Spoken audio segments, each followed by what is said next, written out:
چلیے تفسیر پڑھتے ہیں.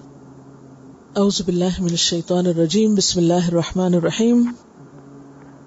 قرآن پاک میں آتا ہے کہ ان اول بیت وضع للناس للذی ببکۃ. ان اول بیت، بے شک پہلا گھر، وضع للناس، جو لوگوں کے لیے بنایا گیا، للذی، البتہ وہ ہے جو ببکۃ، مکہ میں ہے. تو مرکز عبادت جو سب سے پہلے تمام انسانوں کے لیے بنایا گیا وہ بیت اللہ شریف تھا، جو بعض روایات کے مطابق فرشتوں نے سب سے پہلے تعمیر کیا تھا. اس کے بعد اس کی بار بار تعمیر ہوتی رہی. طوفان نوح میں وہ مکمل طور پر گر گیا. پھر حضرت ابراہیم علیہ السلام نے اللہ تعالی کے حکم سے اور اللہ تعالی کی خاص رہنمائی کے ساتھ انہی اصل بنیادوں پر اس کو دوبارہ اٹھایا. یعنی بنیادیں پہلے سے تھیں، اسی لیے پیچھے آپ نے کیا پڑھا، وَإِذْ يَرْفَعُ إِبْرَاهِيمُ الْقَوَاعِدَ مِنَ الْبَيْتِ، کہ ابراہیم اصل بنیادوں پر ہی کیا کر رہے تھے، گھر دوبارہ بنا رہے تھے.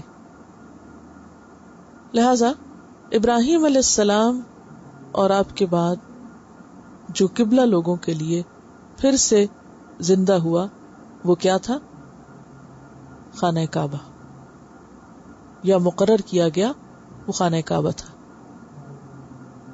اس کے بعد جب یعقوب علیہ السلام کی اولاد میں نبوت آئی تو بیت المقدس تعمیر ہوا تقریباً 1300 سال کے بعد، جسے حضرت سلیمان علیہ السلام نے تعمیر کیا. تو اہل کتاب میں جو بھی پیغمبر آئے اس کے بعد، تو ان کے لیے ایک مرکزی عبادت گاہ یا ان کا قبلہ کیا تھا، بیت المقدس.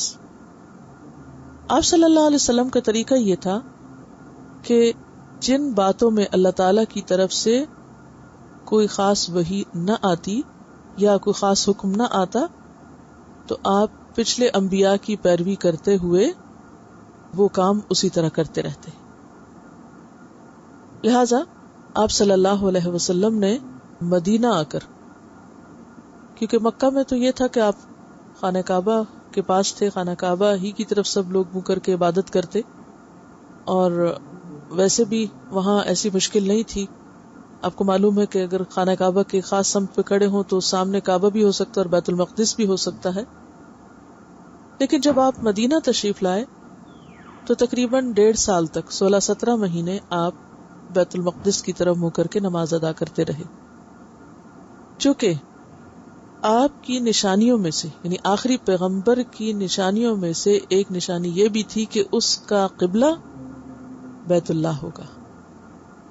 اب آپ مدینہ میں تشریف فرما تھے، مدینہ میں یہود بھی تھے، پہلے آپ ان کے قبلے کی طرف منہ کر کے نماز پڑھتے، تو اللہ تعالی کی طرف سے حکم آیا اور آپ کو انتظار بھی تھا.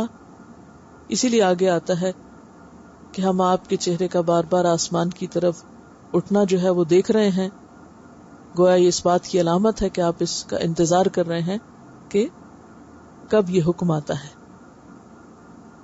تو بہرحال اللہ کے حکم سے جب آپ نے بیت المقدس کی بجائے خانہ کعبہ کی طرف رخ کیا تو اس پر کچھ لوگوں کو اعتراض ہوا.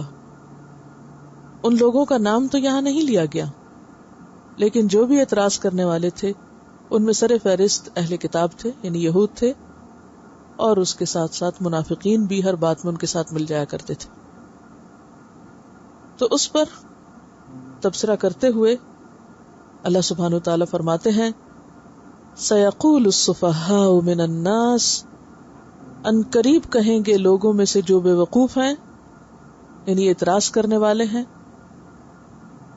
اب عبارت کی وضاحت پہلے ہو چکی ہے، آپ کے پس منظر سارا معلوم ہے کہ اعتراض کون کرتا ہے، اعتراض کب کیا جاتا ہے، اعتراض کی وجہ کیا ہے، بے وقوف کون ہوتا ہے، اور یہاں بے وقوف کس کو کہا گیا ہے، کس کی طرف اشارہ ہے. تو بہرحال اب آپ کی توجہ اس پہ رہنا چاہیے کہ اس پوری آیت کا مفہوم کیا ہے اور اس میں سبق کیا نکلتا ہے. تو اللہ کے فیصلوں پر، اللہ کے فضل اور احسان پر جو نبی صلی اللہ علیہ وسلم پر ہوا قبلے کی تبدیلی کے حکم سے، اس پر اعتراض کرنے والوں کو یہاں سفہاء کہا گیا. سیقول السفہاء من الناس ما ولاہم عن قبلتہم التی کانوا علیہا، کہ ان کو کس چیز نے پھیر دیا اس قبلے سے، یعنی بیت المقدس سے، جس کی طرف یہ رخ کر کے نماز پڑھا کرتے تھے. تو اس کے جواب میں کیا فرمایا گیا؟ قل للہ المشرق والمغرب، کہہ دیجئے ساری سمتیں اللہ ہی کی ہیں، اللہ ہی کے لیے ہے مشرق اور مغرب. اور پیچھے کیا گزر چکا ہے؟ وَلِلَّهِ الْمَشْرِقُ وَالْمَغْرِبُ فَأَيْنَمَا تُوَلُّوا فَثَمَّ وَجْهُ اللَّهِ إِنَّ اللَّهَ وَاسِعٌ عَلِيمٌ. آیت نمبر 115. اب دیکھیے کہ پہلے سے یہ ایک رائے ہموار کر دی گئی، یعنی ایک بنیاد بنا دی گئی کہ مشرق و مغرب اللہ ہی کے لیے ہے. تو جدھر بھی تم منہ کرو گے وہیں اللہ کی ذات موجود ہے. لہذا پہلی بات تو یہ کہ سمتیں بھی ساری اللہ کی ہیں، کیونکہ اللہ کی زمین پر ہیں یا اللہ کی سلطنت کے اندر ہیں. اور پھر اللہ تعالی کسی ایک خاص سمت کے ساتھ تو وابستہ نہیں، اس کی ذات تو ہر طرف ہے. لہذا فَأَيْنَمَا تُوَلُّوا فَثَمَّ وَجْهُ اللَّهِ، جدھر بھی منہ کرو گے وہیں اللہ کی ذات موجود ہے. تو یہاں بھی کیا فرمایا؟ قُل لِلَّهِ الْمَشْرِقُ وَالْمَغْرِبُ، اللہ ہی کے لیے ہے مشرق و مغرب. یہدی من یشاء الی صراط مستقیم، وہ جس کو چاہتا ہے سیدھے رستے کی طرف ہدایت دے دیتا ہے. تو اس کا کیا مطلب ہے؟ یعنی اسے پچھلی آیت کے ساتھ کیوں ریلیٹ کیا گیا کہ اللہ جسے چاہتا ہے ہدایت دیتا ہے؟ وہ اس لیے کہ جب ایک حکم کے بعد دوسرا حکم آتا ہے، عموماً جیسے نسخ کا پیچھے آپ پڑھ چکے ہیں، تو بعض ناسمجھ لوگوں کو اس کی حکمت نہیں پتہ چلتی، تو وہ وہاں بھی اعتراض کر دیتے ہیں، اور اس طرح اصل نقطے سے ان کی توجہ ہٹ جاتی ہے اور وہ irrelevant ایشوز میں چلے جاتے ہیں اور ہدایت سے دور ہو جاتے ہیں. ٹھیک ہے نا؟ یعنی قبلے کی تبدیلی کا حکم، ایک سمت سے دوسری سمت کی طرف مڑنا، یہ عمل بعض لوگوں کی تو ہدایت کا ذریعہ ہے، اور بعض لوگ غیر ضروری باتوں میں پڑھ کے اصل سے دور ہو گئے. تو اللہ جس کو چاہتا ہے پھر ایسے موقعوں پر، یہ آزمائش کا موقع ہے نا، تو ایسے آزمائش کے موقعوں پر اللہ جس کو چاہتا ہے سیدھا رستہ دکھاتا ہے. یہدی بہ اللہ من اتبع رضوانہ سبل السلام. اور کس کو وہ صحیح رستہ دکھاتا ہے، ہدایت کس کو دیتا ہے؟ جو اس کی رضامندی کا طالب ہوتا ہے، جو اس کو راضی کرنا چاہتا ہے، جو اس کو خوش کرنا چاہتا ہے. تو جو اللہ کو خوش کرنا چاہتا ہے اس کا طریقہ کیا ہوگا؟ اللہ کا حکم آتے ہی حجت بازی نہیں، بلکہ کیا؟ سمعنا و اطعنا، ہم نے سنا، ہم نے مان لیا، کیونکہ ہمیں اس سے کوئی فرق نہیں پڑتا کہ رخ کوئی بھی ہے، طریقہ کوئی بھی ہے.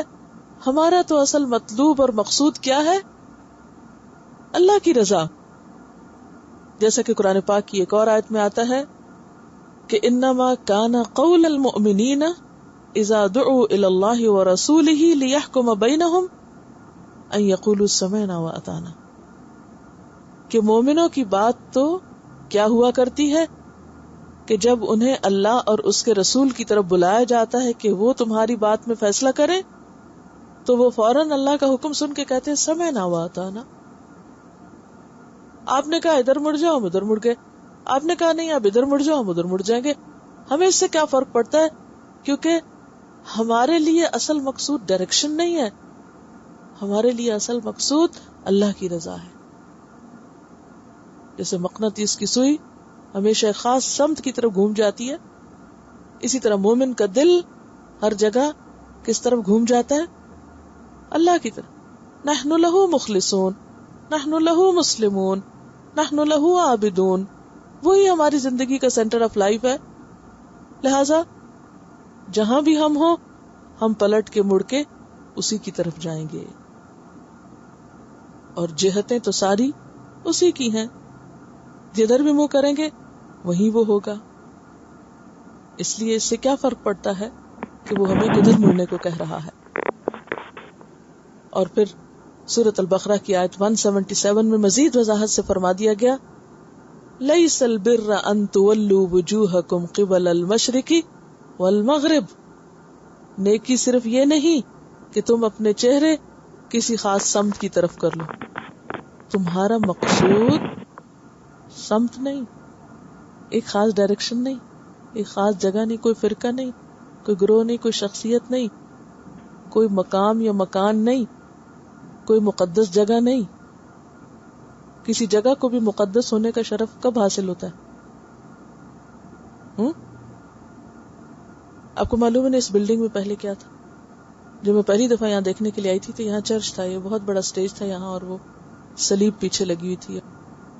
جب پہلے دن میں نے یہاں نفل پڑھے تو میرے آنسو نہیں رک رہے تھے، اور اس میں ایک جذبات میں یہ بھی تھا کہ یار اب زمین کا وہ خطہ جہاں کچھ اور تھا، یعنی شرک تھا، وہاں اب تیرا کلام گونجے گا، یعنی تیرے کلام کی آواز بلند ہوگی.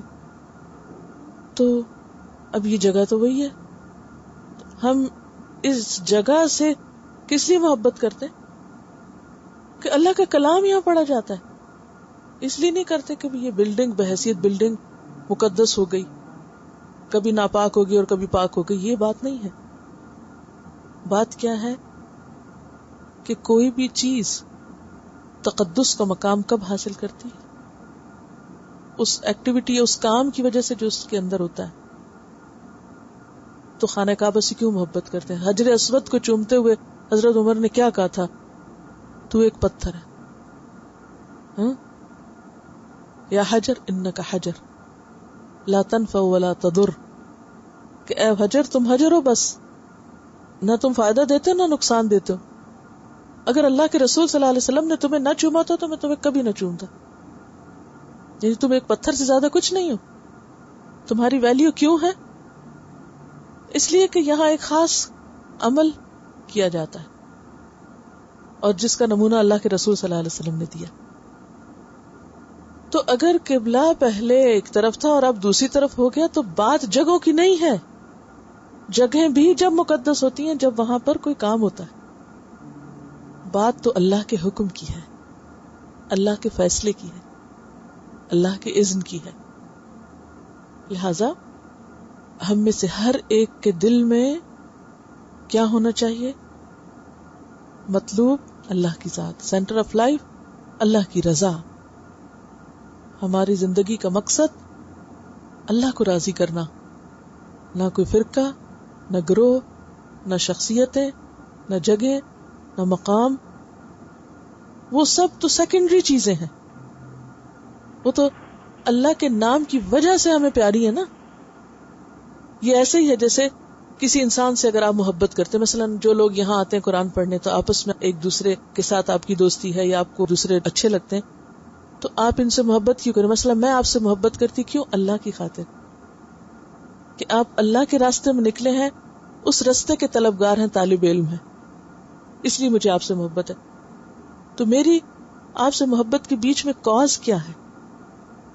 اللہ کی رضا. اسی طرح اگر آپ مجھ سے کرتے ہیں تو وہ صرف اللہ کی ذات ہونی چاہیے بیچ میں، نہ کہ ایک انسان.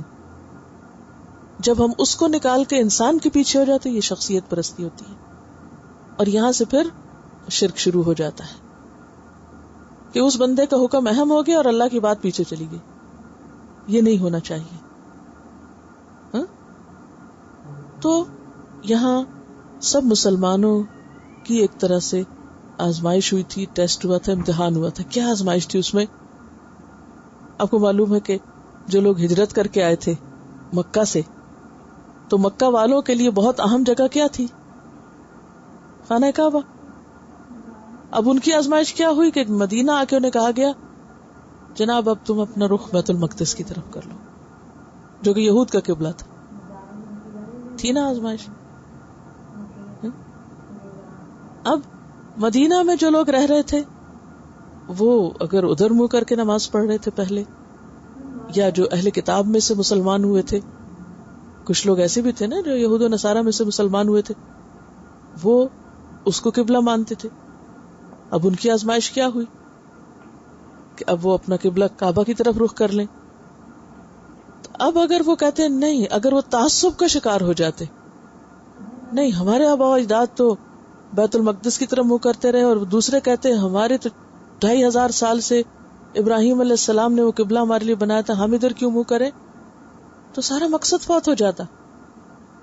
تو بندہ مومن چیزوں میں نہیں اٹک کے رہ جاتا، انسانوں میں اٹک کے نہیں رہ جاتا، شخصیتوں میں نہیں اٹک جاتا، جگہوں میں نہیں اٹک جاتا. وہ زمین کے کسی بھی حصے پر ہو، اس کا دھیان کدھر ہوتا ہے؟ اللہ کی طرف. وہ کہیں بھی ہو. اور اس کو کیا کہتے ہیں؟ کیا ہونا؟ ربانی. یہی ہوتا ہے ربانی بننا، کہ آپ کہیں بھی ہو، آپ کی پہچان کیا ہے؟ رب کے بندے. اور آپ پہ رنگ کون سا چڑھا ہوا ہو؟ صبغت اللہ، اللہ کا رنگ، کہ لوگ آپ کو دیکھتے ہی پہچان جائیں کہ آپ اللہ والے ہیں. ربانی کا لفظی معنی کیا ہے؟ رب والے یعنی اللہ والے، جسے ہم عام زبان میں کہتے ہیں نا. لیکن ہمارے ہاں یہ لفظ کیا بن گیا ہے؟ کچھ خاص لوگوں کے لیے وہ اللہ والا ہے جو بالکل سوچ سمجھ سے کام نہ لے، جو مجنون ہو، دیوانہ مدہوش ہو. اللہ لوگ کا ترجمہ کیا کیا جاتا ہے؟ بے سمجھ سا انسان ہے، اس کو پتہ نہیں. یعنی ہمارے معاشرے میں جس بندے کو دنیا کی ہوشیاریاں نہ آتی ہوں، جو ان کے نزدیک احمق ہو، جو ان کے نزدیک ناسمجھ ہو، تو کیا کہتے ہیں؟ اسے کیا پوچھنا، اللہ لوگ ہیں، انہیں کیا پتا. یعنی دوسرے لفظوں میں بے وقوف ہے. لیکن ربانی بے وقوف نہیں ہوتا، وہ خود کو بھی پہچانتا ہے، وہ اپنے رب کو بھی پہچانتا ہے، وہ اس کے حکم کو بھی پہچانتا ہے، وہ دنیا کو بھی پہچانتا ہے. وہ باشعور انسان ہوتا ہے، وہ عقل استعمال کرتا ہے، وہ ہوش و حواس کے ساتھ رہتا ہے، وہ ناسمجھ اور سفیہ اور بے وقوف نہیں ہوا کرتا. اور اگر کوئی اس کو بے وقوف سمجھے تو وہ اس کی اپنی عقل کا قصور ہے. بہرحال قل للہ المشرق والمغرب، کہہ دیجئے مشرق اور مغرب کس کے ہیں؟ سب اللہ کے ہیں، سب اللہ کے. اس لیے اصل مطلوب اللہ کی ذات ہونی چاہیے.